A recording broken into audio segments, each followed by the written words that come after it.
I unfortunately couldn't be here yesterday, but am really stoked to be here today. Would have rather been here yesterday instead of the all-day meeting I attended, but Sean gave my intro, but I am I'll say I'm Senior Policy Manager at San Diego Community Power, and then at Redwood Coast Energy Authority, where I was for about 9 years. I wore quite a few different hats, helped launch their community choice energy program, and ran the transportation department, and then was their policy department of one. And I've been at San Diego Community Power for 2 years. So my focus today is going to be sharing some lessons from the policy front lines. And I just, before I dive in, wanted to get a feel for the makeup of the room. So who in here would consider themselves more of a technical expert? Okay. And what about policy professionals?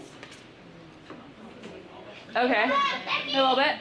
Yeah. Yes. Okay, cool. That's helpful. Well, I spend a lot of my time and have spent a lot of my time working at the intersection of programs, power procurement, and policy. Of course, there's a lot of translation to decision makers that needs to happen, and then pushing, for values that we have at San Diego Community Power. Next slide. Yeah, so why this talk? Why now? I wanted to kind of open with saying this. Does the lessons I'm sharing go beyond work? Of course, we know what's going on federally with climate action, and so that really opens up the opportunity to do advocacy at the state and local level. It's not relevant to our, energy nerdiness, but I did, I've applied these lessons locally in advocacy in the housing space too. And I figured that with this group of passionate people, that maybe you're involved locally as well or want to get involved. So hopefully, at the very least, today's presentation gives you a fresh perspective on how policy moves. I tried to put this together in a way that would benefit both technical experts and policy. So we'll see if I am successful in that. But next slide. Okay, so we got a few questions. For the sake of time, I'm probably not going to ask all of these, but just a show of hands, who's been asked for data with no context? Okay. Perhaps it was from a policy person, I don't know for sure, but all right, been pulled into a policy conversation way too late. Oh yeah. Okay. Felt your work was mistranslated or misunderstood in policy. Okay, yeah, I hear that. That one I think I hear a lot, all the time. I work mostly on California Public Utilities Commission policy. And in policy making, they don't always talk to technical experts, but that's so essential to crafting good policy. Perhaps needless to say to this group. But next slide. Okay, so, it's a positive feedback loop. Those who engage in policy rely on our operational and technical experts to be able to break things down in a way that policymakers understand to ideally adopt policies to, whether it's pushing for energy affordability or energy efficiency, whatever, et cetera, et cetera. Policy decisions happen on fast timelines, and policymakers often don't know what they don't know. So early engagement really matters, kind of getting technical experts, to the extent possible, either getting technical experts in front of the policymakers, in the CPUC's case, commissioners, early on in like a proceeding. So if you're first in the door, you get to shape that narrative. So anyway, just that was a little elaboration on the second point there. Of course, we know data is needed for analysis. I think net energy metering and the net billing tariff, when they were arriving at the CPUC was arriving at a new policy there's data for the analysis, but it's also necessary to frame the issue, recruit support, and build alternatives. And technical input is often most impactful before it feels necessary. When working with technical folks in my work over the years, there's from program folks in particular, they're like, hey, we just have to get our program, like we're focused on the program, we're focused on getting this off the ground or maintaining momentum.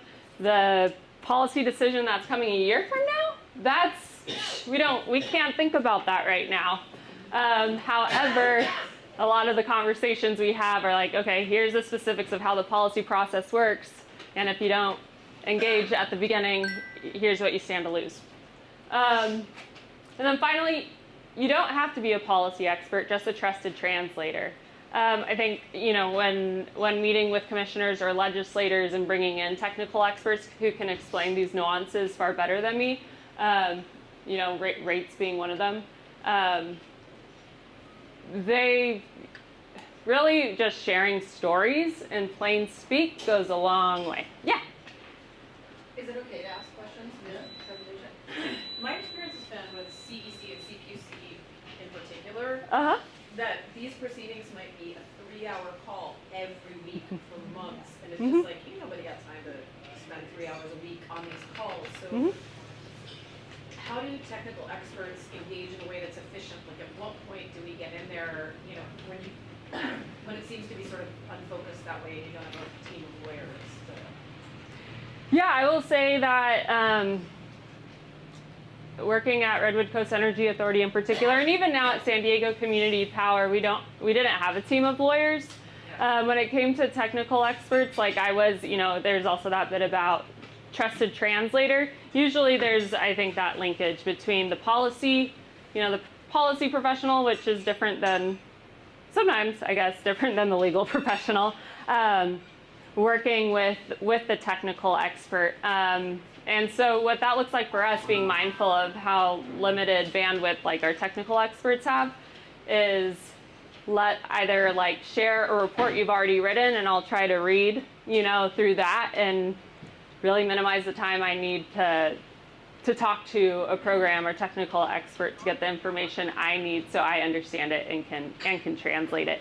It's always ideal if we can bring like a technical expert into the meeting, but sitting in on a 3-hour like CPUC workshop or something is, I don't think, realistic for most people doing this programmatic work. I'll give an example in a bit and what that looked like in practice. Next slide. I think for the sake of time, let me see if there's one I want to just highlight.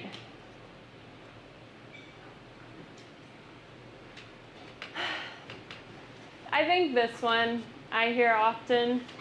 Data speaks for itself.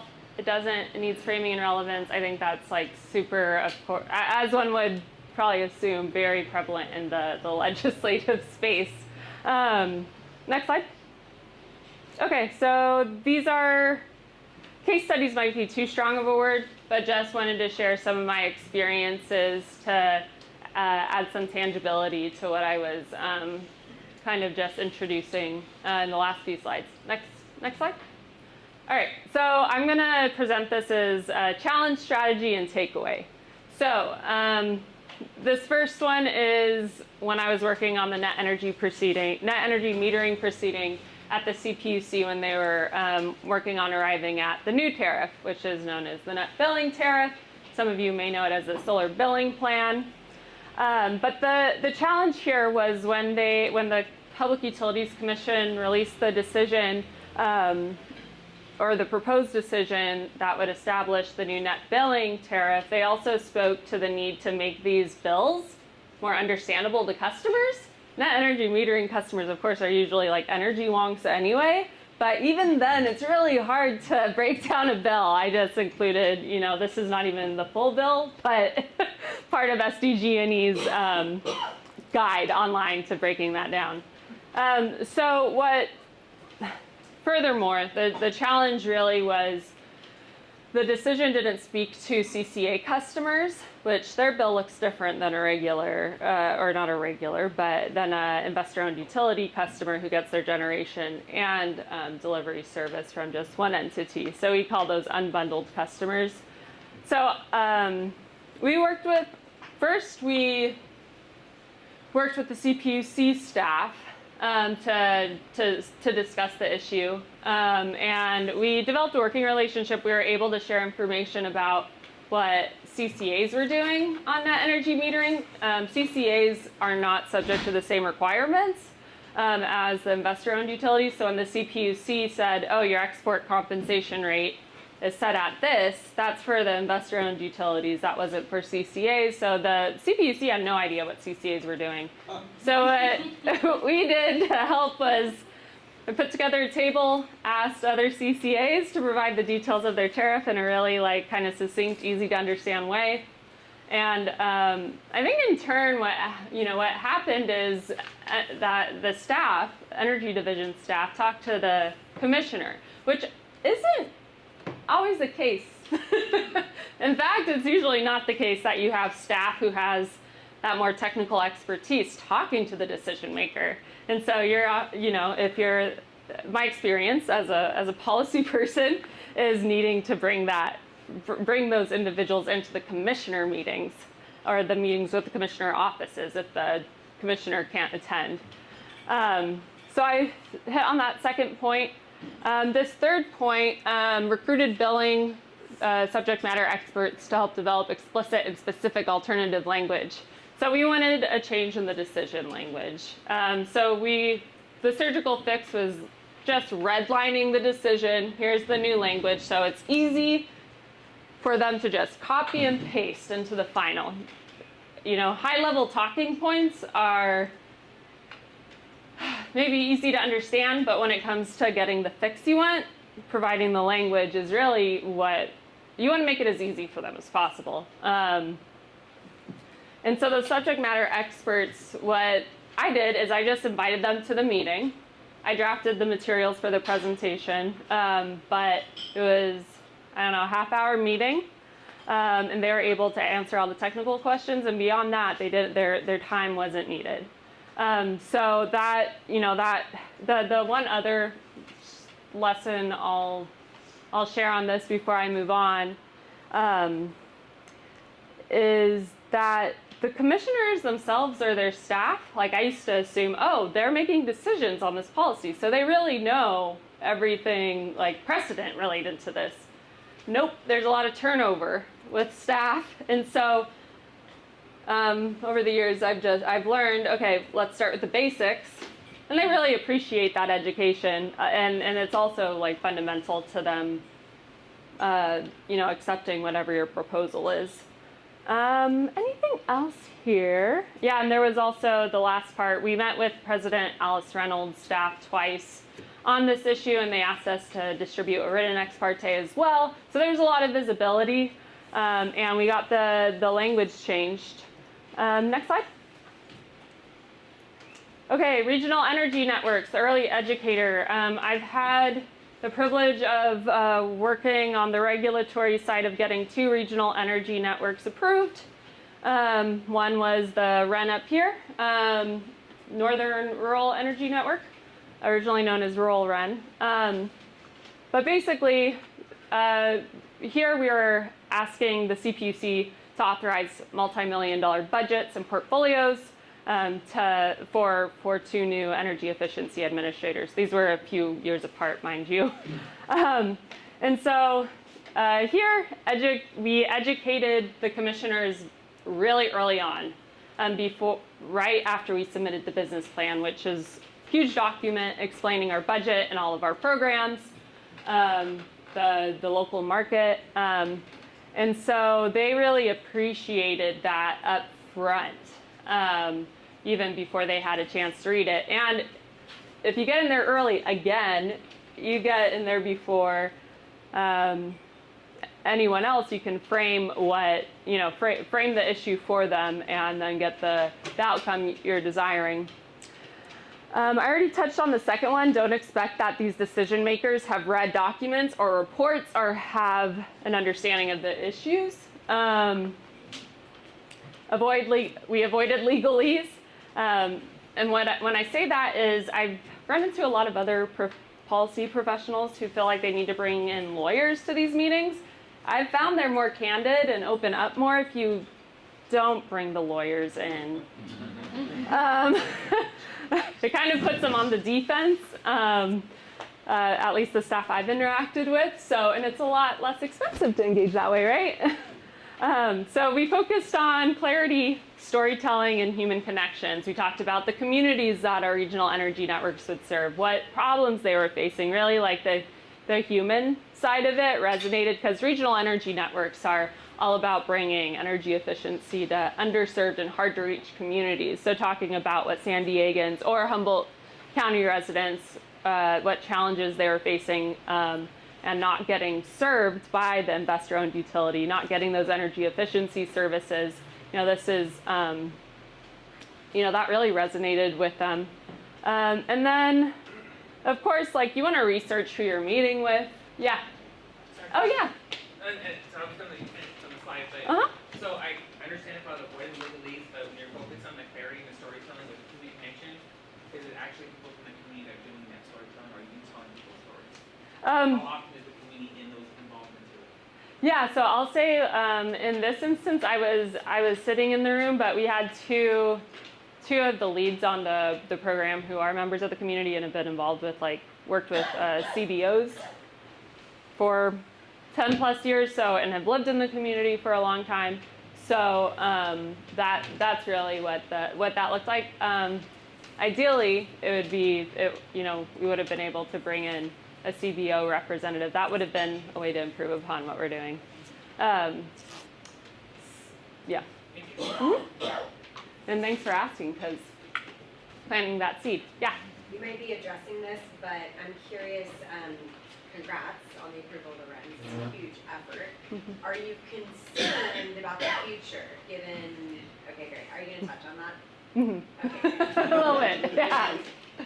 Oh, good segue. I don't know if it's my next slide, but let's, last thing here, takeaway, don't underestimate the value of being personable and persistent. Been into a lot of meetings where they just dive in, like, here's the slides, and it's like, okay, chances are the other person's just going to be quiet and listen to your presentation. This is like common sense, right? Go in there, ask how they're doing. If you research them, ask about their interests. Just form a personal connection. You don't always need a lawyer. I already said that. Trust opens doors. And these are just the logos for the RENs. Next slide. For the sake of time, maybe we come back to this at the end if we have time. Next slide. All right, here's what Becky was just queuing up.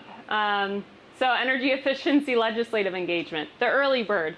Just for a little more context, over the last 2 legislative sessions, of course, energy affordability has become a really big centerpiece in Sacramento. And there's been scrutiny on the public purpose program charge, which is what's used, for many programs, but regional energy networks as well. And so San Diego Community Power and Marin Clean Energy, another community choice energy provider where Becky, you worked before, right? We partnered early on. We got draft language that was leaked. And that's some special sauce. You don't always need special sauce, but what? What'd you say? Trust open stores. Yeah, exactly. So that was a unique advantage, obviously, and privilege that we had in this case. And it's still ongoing, by the way. The legislative session isn't over. There might be budget trailer bill language, but I don't think this funding is, subject to getting cut as much as it was in the past. There's been a lot of education with legislators on transmission and distribution being the real driver of rates, as well as wildfire mitigation. And that's been, the message we've been going in with, and many others. So, yeah, challenge was proactively preventing EE program funding from being nixed by the legislature by demonstrating program value. Something that I learned, I'm more of a regulatory wonk, not a legislative wonk. But, you know, I had experience meeting with staff and legislators, but not with committee consultants. And, you know, they're the ones that, I guess for this example, the chair of the Assembly Utilities and Energy Committee has, you know, there's a committee consultant who's an expert on energy legislation and policy. And they rely on them to help provide direction for legislation. And so we got to meet with committee consultants. They weren't aware of regional energy networks. So that was really important to educate them on that. The second one here is move like a river around a rock, aka find allies to build a coalition. There's some people we approach thinking they'd be on board with the cause, and they weren't. And it was really tempting to say, hey, let's meet again, and maybe I could explain more and convince you. And it's like, when things are moving fast, don't spend too much time on the rock. Just go and find your allies. And so now there's hundreds, I think, of people on these calls that are continuing to work to defend energy efficiency funding. I think this next one goes without saying. Keep things simple. Keep things to one page if you can when engaging with legislators and staff, if you're having a handout, which you should. Anything else? Yeah, so this is just an example of a chart we've used in a recent collateral for legislative engagement. And here you could see energy efficiency expenditures over the last 10 years, 1.4% growth. This is up till 2024, by the way. And meanwhile, during the same 10-year period, the consumer price index rose 39%, and the revenue requirement for investor-owned utilities increased by 60.9% over the same 10-year period. So when you have people going to the legislators and telling them, hey, public purpose program charge, you know, that's really what's the problem here. It's like, here's a picture, we'll set you straight. We could show you all the data that feeds into this too. So now it's looking like instead of changing the law to remove the funding altogether, that the legislature is now just wanting the CPUC to be more transparent, work on reporting, make it understandable. We're working with staff. How can we help you tell our story to the decision makers? And breaking stuff down like this for even energy division staff goes a long way, and that's what they said to us. So next slide. Where am I at with time? What time is it? 10 minutes. Okay, cool. Thanks. All right, another piece of legislation I got to work on was Assembly Bill 50. I think it was AB 50 a few years back. This was when, I don't know how many of you may have seen similar headlines as this, but in PG&E's territory, there were a lot of stories of local governments in particular not being able to energize new projects. Everything from like police stations to up here in Humboldt County, like cannabis complexes. And so you can read here, PG&E's electricity transmission limits threaten to throttle development throughout southern Humboldt, blindsiding local officials. So the challenge was PG&E inaction, delaying electrification in Humboldt County. The strategy was sourcing real-world stories from Redwood Coast Energy Authority's member agencies, so all the cities that and the county that are on the board of Redwood Coast Energy Authority found out that they had all been trying several years back to get a hold of PG&E to tell them of their, their project plans, could not get a hold of anyone.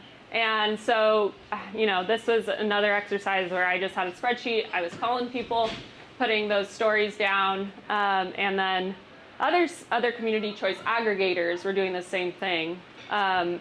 So we used all of this as sorry, I can't think of another word than ammo. You know, we use this as ammo for our engagement with legislators and to develop those like one-pagers with that data. You know, X police stations, X local government projects, et cetera, where, you know, have been impacted by this. Yeah, I serve, so as a policy person, in this case, the subject matter experts were local planning staff, and so my role was serving as a liaison. I actually didn't have to do a lot of work in this instance. It was literally just like getting the right people in the room. And that just, in and of itself, goes a very long way. Identified a champion for the press release. I'm not going to spend time on that asterisk for the sake of time. We secured other media coverage, local interviews, statewide articles to bring attention to the issue, and then concurrently with the media outreach, we were educating legislators and working with legislators. So this last one had to do with engaging environmental organizations to submit letters of support for this bill that would impose more accountability on PG&E and investor-owned utilities in general to energize projects in a timely fashion. I'll just say one of these projects in PG&E's service area up here in Humboldt County, I think it was two plus years that it was going to take before they could actually upsize, which was ridiculous. And so this piece of legislation, once it passed and now it's going through the CPUC proceeding process, this legislation, you know, required the investor-owned utilities to consult with local government staff to find out on the ground, what are you planning? What do we need to, you know, where do we need to plan to upgrade transmission? So take away from all this, you don't have to be the expert, just the person who brings the right people together at the right time. This should say you don't have to be the expert in all cases. And decision makers highly value the local government perspective. That's what I've heard from so many people in the last 10 years. Administrative law judges at the CPUC and commissioners at the CPUC. Bring in a staff member from local government. Definitely they have more trust hearing it from a local government staffer from almost any other expert you can bring in the room. So at least on energy policy, I found that to be, I was a little surprised. I shouldn't be because I worked in local government for so long, but I was surprised to hear just how impactful that is. And even, you know, the commission explicitly saying, like, we want, please bring these people into the room so we could talk to them. You policy, you know, you hired policy staff are great. You do good work at the CCAs, but local governments, you know, they're really connected to the communities as well, and we need to hear their stories. So next slide. And then these are the last two I wanted to highlight. I'm not going to speak at length to them, but there was another piece of legislation that had to do with charging station reliability. I can't remember if there's already been a California Energy Commission report or if it's still going through the regulatory process to implement it. But basically, the whole goal was to increase uptime of EV charging stations. Anyone who has an EV and has driven a long distance knows that oftentimes you pull up and it doesn't work. At least that's been my experience doing cross-state road trips. So in this case, I was really surprised at how easy it was to get the legislative language changed for this. And it just required me bringing in a staff member to a meeting with the legislative sponsor, who didn't seem to have any, like, basically they, I will say that there's gaps in their knowledge with, like, the, you know, just on the program side. What is it actually like to host charging stations? What problems do you run into? And so what this one subject matter expert, you know, said when bringing him into the conversation was, hey, charging stations, when they fail, it's not always the fault of the owner of the charging station. And so don't hold the legislation at the time had required, a certain amount of uptime. And that also, of course, means there's downtime. But basically, in telling this story to the staff, they understood, oh, okay, yeah, I guess it's true. It may be the case that the station just fails on its own accord, and the owner has nothing to do with it. So that was a nice tweak to the legislation we got. There was a few others, but I know we're almost at 5 or my time. So next slide. Next slide.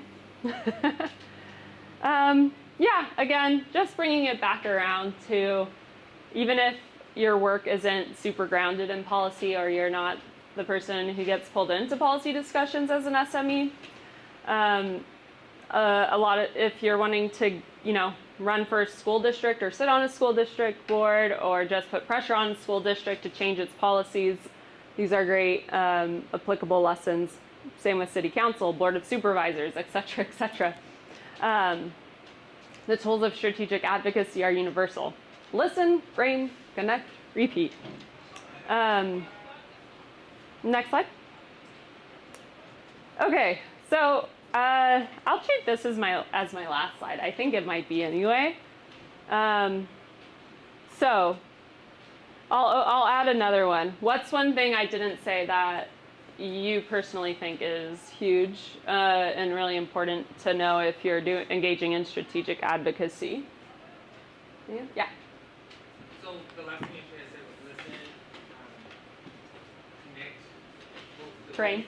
Listen, frame, connect, Repeat. and repeat. Uh-huh. I would add it again, listen one more time to make sure how you're framing is the correct way that hopefully heard it. That's one thing I would add into, or at least what I started with. So you weren't yesterday, so I worked with policies. I worked with Dr. Shirley Weber, the Secretary of State. Oh, yeah. She was administrating. My favorite part was how fast it was. When you put a policy and actually taking it to the clerk, having to go through, talking to lobbyists, I loved how fast it was. I came back home and policy wasn't the same as being at the Capitol in Sacramento. But being here, I'm loving how I'm connecting and helping the community understand policy, and not just, especially when we're on election time. The way of voting yes or no is so confusing, and so when you're talking to the community who want to know more or wanting to engage, I love that piece. And so what I recognize, I love the way you had it, with that connect part, it seems to be listen one more time to make sure, so talking to them, letting them know, and then to really make sure the grasp is there. Confirming your understanding of what they're conveying. Yeah, that's a really good point. Yeah. I would say identifying the position or group who's in a position to shoot down your proposal and deciding how to either win them over or neutralize them or isolate them. This isn't necessarily new, but I'm coming from the data SME side, not the policy side so much, but there's nothing more annoying than getting a data request with zero context. And asking more questions, I've gotten into almost confrontations with people. Like, these are our babies, right? Like, I can help you, help me help you, get you the data you need. We probably can provide data you didn't know you needed, right? So, granularity, the time frame you're looking for, minimum sample size, like anything you can provide. Give us a why, because that helps us not waste our time just here's 10 terabytes of data, have fun, right? So I just really want to underscore that because there's the first bullet on your presentation, and that's Thank you for saying that. Just sharing your perspective. I don't know whose hand I saw first. Question and suggestion. What about policy that's more outcome mandating rather than process mandating? So you showed the example of here's the language you must put on the bill for explaining net metering. What if instead policy said your customers must rate you at a 9 or higher for clarity of language about net metering? So can you talk about policy that is outcome driven versus process driven? Like performance-based regulations. Yeah. Yeah. Great, that thing. I might actually punt this to Becky because I'm not like thinking of a good one off the top of my head. So. Yeah, and honestly, I'm not a super expert in this either. I always ask Ed Randolph with Caliber, he used to be director of energy division. But an example of this is like when you think about the affordability questions right now, and utilities, for example, asking for additional funding for transmission distribution infrastructure. And their argument is like, well, if we have $2 billion to invest in transmission and distribution infrastructure, we can bring on new electric revenue, which will decrease the cost to customers overall. So it's actually not going to increase costs. So the idea is like, okay, well, instead of just giving you $2 billion, how about we set some metrics that you have to achieve, and when you're able to sort of hit those metrics, it unlocks other levels of funding or something like that. So that's like one example of design, which sort of ties outcomes to deliverables. Thanks. And then you said a suggestion, right? That you had as well? That. More of that. Oh, got it. Okay, excellent. And we do have to go to the next presenter. Okay, it's a change of subject here a little bit. I just wanted to say I appreciate this so much. As an architect, it's pretty intimidating to step into policy discussions, and I've done that in the past couple of years and found it quite empowering. And I just kind of want to reiterate what you were saying. I know there's a bunch of engineers in this room as well, that it, like, to be that subject matter expert at these meetings carries so much weight because you're speaking actually from experience and people will listen to that. And I've been working on the California Building Code, so the CEC sets the energy code. I've been working on changing the building code because the building code has features in there that impact energy usage and water usage and so many other sustainability factors. So there are multiple different codes and avenues to go through. The Green Building Code specifically has a bunch of stuff in there. We just advocated to add embodied carbon to the code there. And so without the subject matter experts, that would not have been possible because there's just way too many lobbyists, way too many trade organizations sending their lobbyists to try to strip down the code instead of adding the proper provisions to it. So just wanted to thank you for your presentation. Thanks for sharing. Thanks, everyone.